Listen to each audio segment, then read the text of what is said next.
welcome to another edition of the Public Interest. My name is David Granger, and on this series of programs, we examine issues of public interest to the Guyanese people at home and abroad. And today we'll be dealing with the topic of civil society. And in my view, society is either civil or it isn't civil. And you know what that means. It's uncivil. And no society can be built on incivility or uncivilized behavior. That's important. So civil is a very powerful word. And in Guyana, there are over 100 civil society organizations, or CSOs, and they comprise a complex web of human activities. It's also a very comprehensive web in terms of scale, complexity in terms of the intensity of the work in which they're involved. And I have separated the numerous civil society organizations into 10 categories. These are my categorizations, and other people may have different categorizations, but I have 10 functional categories, and you may wish to expand them. One is civil and human rights, and you have organizations like Article 13, the Caribbean and Guyana Institute for Democracy, which I think you New Yorkers might be familiar with, the GHRA, and SASAD, which campaigns for sexual rights. Second category is commercial and industrial, and here you have business organizations, chambers of commerce, manufacturers associations, and workers organizations like the trade unions. And then you have cultural and educational civil organizations, associations of artists, the Guyana Book Foundation. You have institutions which cater for education, music society, music teachers association, for example, sports associations, and these are all part of civil society. In the fourth category, you have environmental organizations and groups, like Conservation International, Evergreen. There are groups which are concerned with turtle conservation and solid waste management and so on. Then you have ethnic organizations like ACDA, the African Cultural and Development Association. You have Amerindian People's Association and so on. These are purely ethnic. And then you have health organizations. I think Marundai is concerned with some aspects of health, and Responsible Parenthood Association. In the seventh category, you have professional organizations like the Bar Association. You have Guyana Association of Professional Engineers. You have Guyana Press Association. You have Association of Women's Lawyers. Then in the eighth category, you have religious organizations like the CIOG, the Central Islamic Organization of Guyana, the Guyana Islamic Trust, the Interreligious Organization, Guyana Council of Churches. And then in the ninth category, you have social welfare organizations, humanitarian organizations, which like Food for the Poor, which does a tremendous amount of work among persons in underprivileged societies and people in vulnerable circumstances. You have the Red Thread, which has been doing good work, particularly among women, but also in other categories of persons in deprived circumstances. And in the 10th category, you have women and youth. Of course, you have lots of women's organizations like WAD, Women Across Differences. You have Volunteer Youth Corps. So when you look at the complexity of civil society organizations, they cover a wide range of topics. It's not just one or two that you hear about most frequently. As I said, there are about 100 of them. And they, over the years, and because of their activities, accumulate a tremendous amount of experience and expertise. So they could contribute in a structured and meaningful way to protecting the rights of vulnerable citizens, to promoting development in communities, and to provide services, especially in areas where the central government is not effective. They're not meant to replace the central government, but they can assist communities by being partners to the central government. Some people feel that civil society, nobody votes for civil society, that's true. But when you look at the complexity of civil society, you can see that we really can't do without them. And certain people who benefited, lots of people who benefited from civil society know that we cannot deal without them.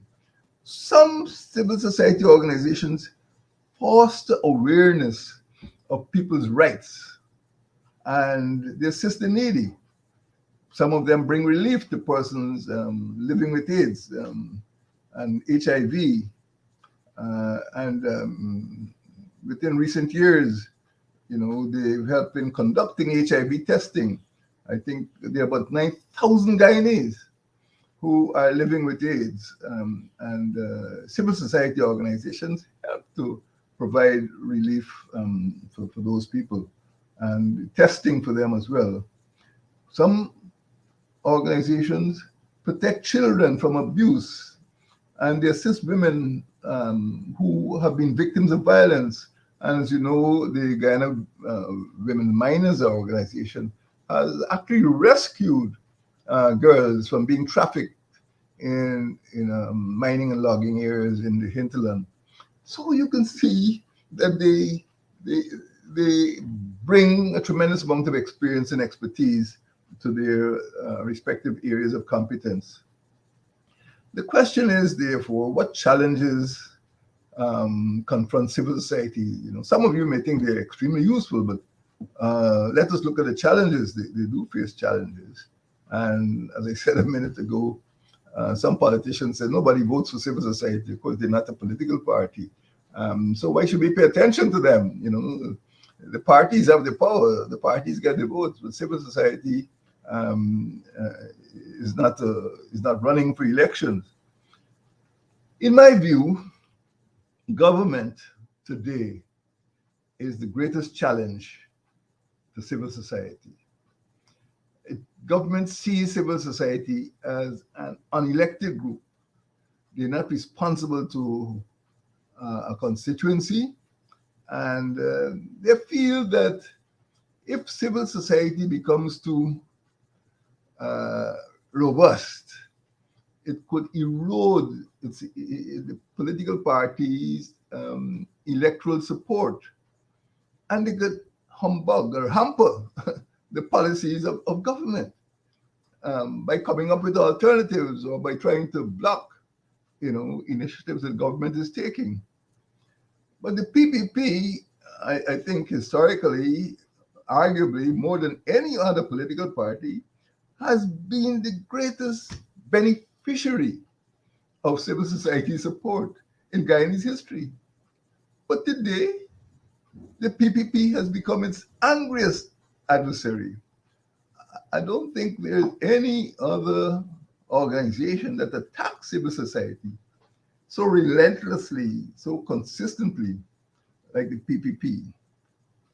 And to understand this apparent paradox that the PPP, which is a beneficiary, has now become an adversary, we need to step back, not too far. We need to step back in history. This is not a history lesson, but we need to go back to the 1990s because all around the world,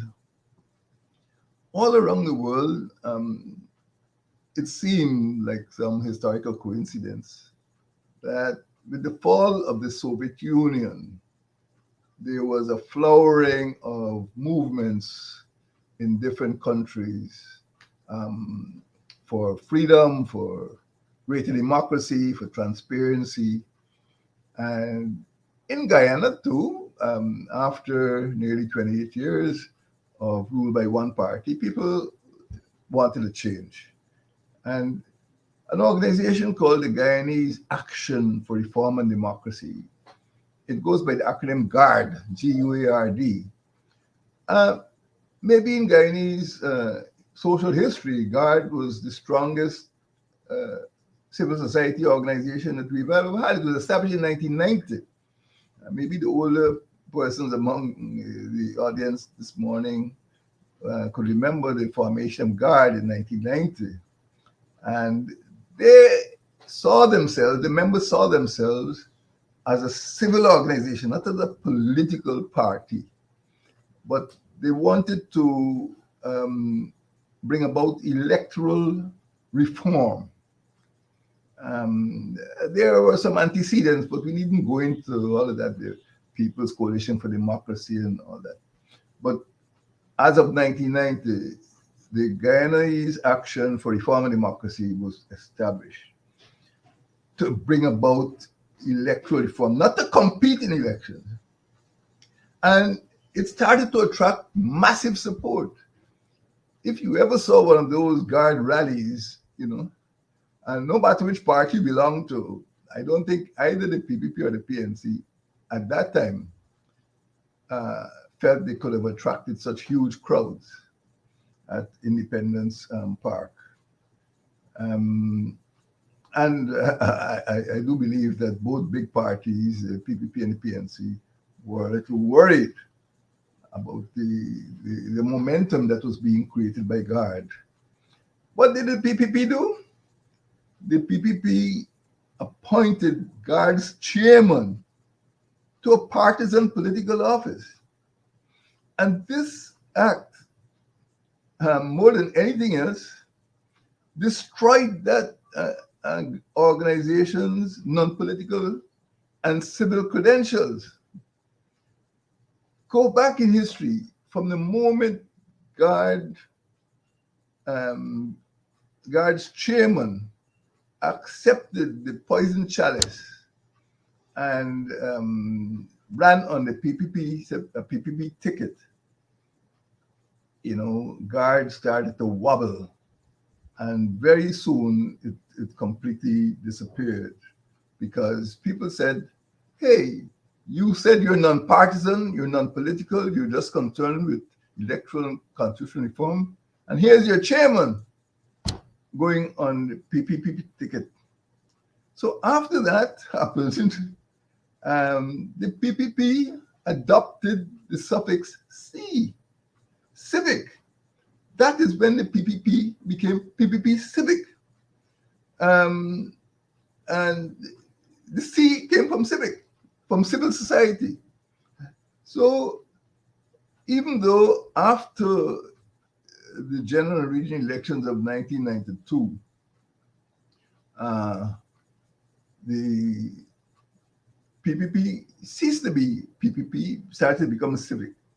But gradually, the C became dysfunctional, useless, and it ceased to function in years. At first, they were civic ministers, but by the turn of this century, in 2001, 2002, all the civic ministers had disappeared. And the PPP resorted or reverted to what it always was, a winner-takes-all show. And the C was just a useless appendix. So we heard the same story in 2019, in which a very senior PPP executive assured civil society, and let me quote that man's words, that they would not be abandoned if that party regains state power in general and regional elections 2020. And many civil society organizations played a role in general and regional elections 2020. But they were promised that they would not be abandoned. But what happened? What happened is that, as you can see from recent history, PPPC, I have to call it C now because that's the name of the organization, it's no longer PPP, PPPC. They attack civil society organizations relentlessly and rancorously. Whenever civil society raises any issues of accountability and transparency, up to quite recently, they have been attacked and abused, verbally. They were accused, and I quote from a senior PPP official, They are accused of being, and I quote, a mysterious group of critics of the PPPC government, constantly spewing their venomous attacks under the disguise of various fronts, masquerading as civil society organizations, some known, some unknown, and some simply fabricated. You know, in Ghana we have a saying, ingratitude is worse than opium.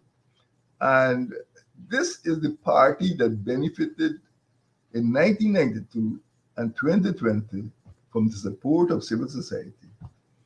And suddenly, after those elections, you were called, hypocrites who were spewing venomous attacks under the disguise of various fronts, masquerading as civil society. Some known, some unknown, some simply fabricated. Some were accused of corruption. Some were accused of functioning only to collect money from the international community. Oh, it was very uncivil. My friends, that is not the only problem civil society organizations face. Some of them are challenged by their own incapabilities. Some do not even comply with their own constitution. They're not all angels. Some don't comply with their own constitution. Some don't comply with the Friendly Societies Act, which governs how they function. Some are divided internally, one faction carrying another faction to court. Some have become notorious for fomenting discord in organizations to which they belong. For example, the labor movement. Up to now, the labor movement or various components of the labor movement hold different rallies on Labor Day, a day which should symbolize workers' unity and solidarity. The older ones among you would remember the solidarity forever. Well, there's no solidarity anymore among the so-called NGOs in the labor movement. That's a thing of the past. It has been smashed by NGOs themselves, by unions themselves. Well, and of course, you have cases in which some civil society organizations, many of them are city-based, and some of them just can't reach rural areas. Some of them can't reach hinterland areas, especially when those hinterland and rural areas are affected by floods or by other forms of catastrophe or disaster. So they may be criticized for being based on the coastland and ignoring the hinterland. And of course, they may look at factors such as limitations in capability, limitations in the assets and resources. The question is civil society important? Could they play a role? Yes. It is my considered opinion that they can play an important role. They do get some money from the state, in fact, under the Fiscal Management and Accountability Act, the Ministry of Health Act. Every year, some civil society organizations get funding. Maybe not enough, but they do get funding. The state supports 68 civil society organizations by providing subventions, which a couple of years ago would have been valued at $251 million. Of course, it's got to, by the time it's spread out in 68 organizations, you could see that they don't get very much. But some of them have relationships with commercial enterprises. Some of them have ad hoc ways of getting support. And I do believe that some of them probably get foreign financial support. But financing is one of the big problems, and it limits their outreach. Nevertheless, civil society organizations do exist within a legal and legislative framework.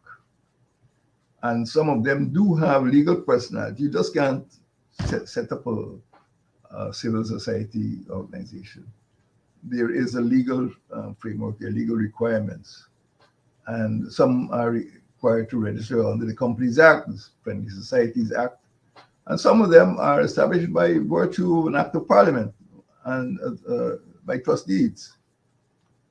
The Constitution is important. The Constitution guarantees the right of freedom of association. That is, each citizen or each group of citizens have the right to form or belong to political parties or trade unions or any other associations to protect their own interests. And of course, to advance inclusionary democracy by providing opportunities. This is from the Constitution.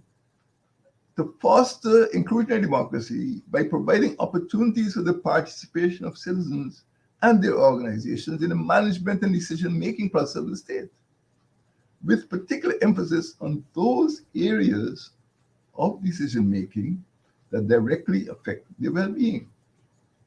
Now, much more detailed than the Constitution of Guyana, and those of you who are interested should get hold of a document called Charter of Civil Society for the Caribbean Community. It's available online, the Charter of Civil Society for the Caribbean Community. It sets out the role of social partners in public affairs. In fact, the Charter requires the states, the Caribbean states, the CARICOM states, to establish a framework for genuine consultation. This is not guesswork. This is what we agreed to. We signed on the dotted line since 1997, when that document was promulgated. A framework for genuine consultation among the social partners in order to reach common understanding on and support for the objective contents and implementation of national economic and social programs and their respective roles and responsibilities for good governance. This is what we agreed to a quarter of a century ago. So civil society didn't drop from the sky. We, as members of the Caribbean community, signed on the dotted line to work with civil society through genuine consultation in order to reach common understanding of matters concerning the state development. My friends, I think from what I've said, you can see that civil society can play a decisive role in fostering development within communities because they stand between the state, the government, and the citizens, the people. So they are an important conduit for benefits to local residents. And I have earmarked 5 functional areas in which civil society could improve its performance collectively or the groups individually. One is communication. Some people do not know about the good work that civil society organizations should be doing. And they need to improve their public information. Some of the better organized ones do produce booklets, but they need to exploit the new media. They need to use old-fashioned techniques, face-to-face contact, outreach, visits. They need not only to produce publications, they must have TV programs in order to promote their work. They must be able to mobilize public opinion so that people come over to their side. They understand what they're doing and support their efforts. And maybe financially or organizationally to help them to do their work. Because most of them are doing good work. Civil society organizations are not criminals. They are established to do good work. And by mobilizing public opinion, I think they can do their work better. Third, I think there needs to be an improvement in organizational and administrative capability of civil society organizations. They have to develop the capability to reach. They mustn't be seen by rural and hinterland communities as being purely city-based or town-based or they must be able to get into the hinterland. They must be able to get into the villages and meet the people for whom they're working. And some of them do very successfully. I can tell you, you can go around the country and see the work that Food for the Poor has done, building houses, in Region 2 and Region 5. Very impressive. But I don't think some of the other 100 civil society organizations have that thrust, have that power to get into those communities.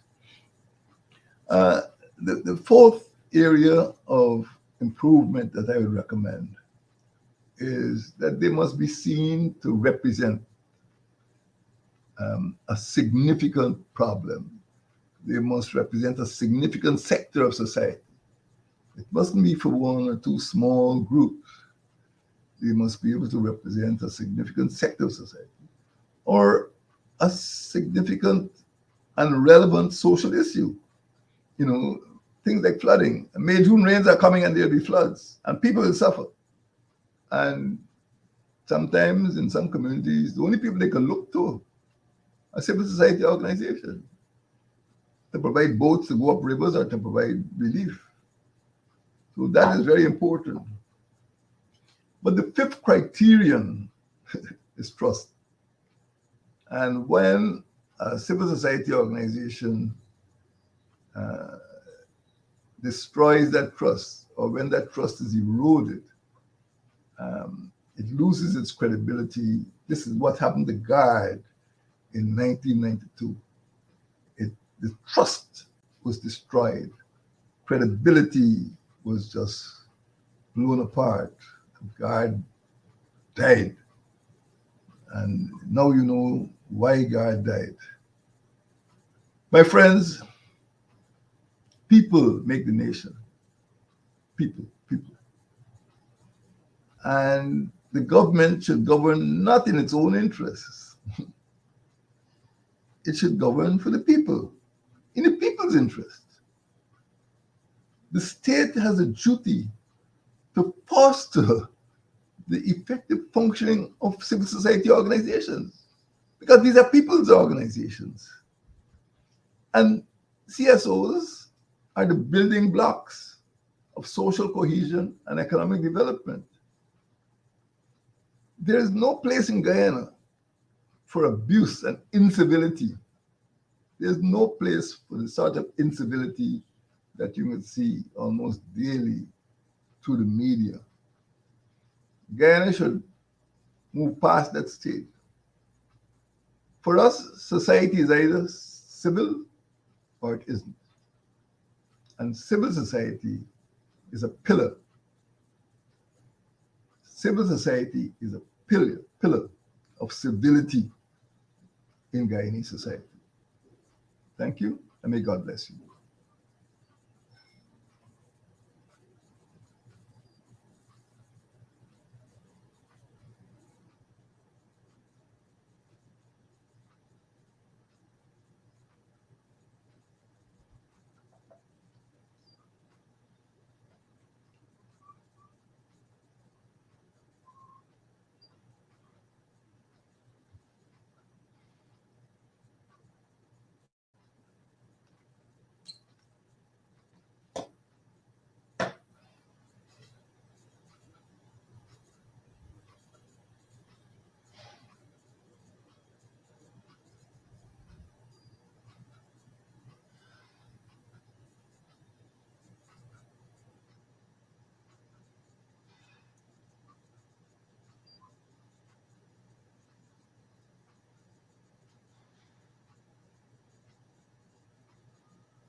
Each man must do his bit.